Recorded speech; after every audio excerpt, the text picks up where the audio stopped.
communications.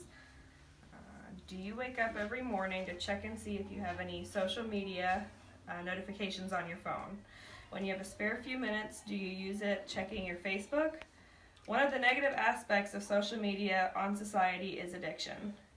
I even find myself succumbing to constantly checking my social media accounts. The popularity of social media continues to rapidly grow each day. Sites such as Facebook, Instagram, Twitter, and Snapchat have users logging in and out all day. Even my grandparents have Facebooks. Even though there are some positive aspects of social media, there are many negative as well, such as social media addictions, security threats to your information, and the damage that social media can cause to children. Now that I've told you that social media can have a negative impact, let me explain how.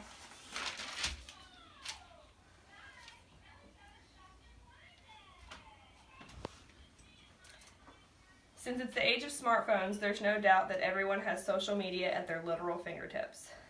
And very many people indulge in selfies, status updates, pictures of their dinner, and etc.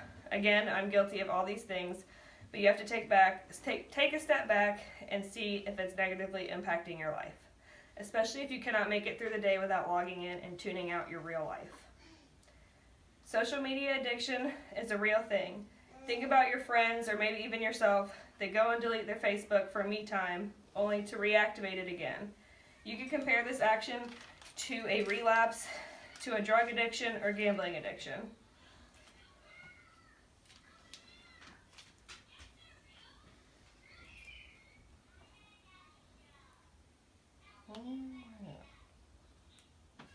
Okay. According to a recent study, there are 7 gratification factors on internet addiction, including virtual community, information seeking, aesthetic experience, monetary compensation, diversion, personal status, and relationship maintenance. Meaning all these things contribute to why people cannot get off their social media accounts. The social media addiction is even more prevalent in children and young adults.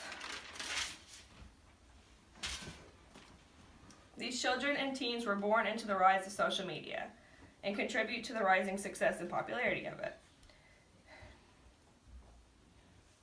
Children are not only asking for cars and cell phones, they're also asking their parents for Facebook accounts. This has almost become a rite of passage for our growing youth. Social media seems so fun for the kids, but it's breeding ground for cyberbullies. That can cause a lot of damage to kids they target. There's also a strong link between bullying and suicide, according to National Voices for Equality, Education, and Enlightenment Organization.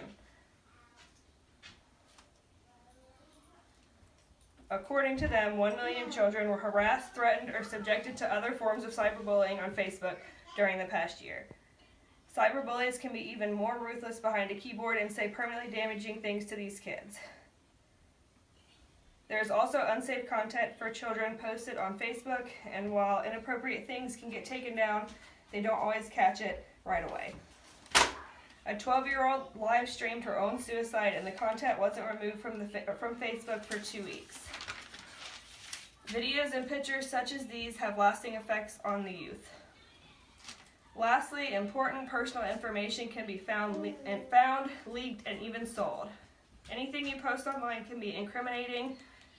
Your location could signal a burglar when you're not home or out of town, which is the perfect opportunity for them to break in. Your identity can be stolen with your home location, birthday, email address. I've even had a friend on Facebook post a picture of her entire Wells Fargo debit card because it had pretty flowers on it. She quickly deleted the status, and when family told her to delete it. But even though she deleted it, someone could still hack into her information.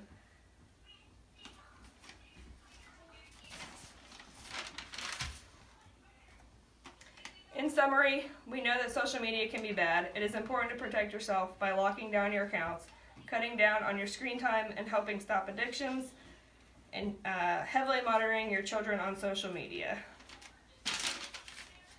Any questions?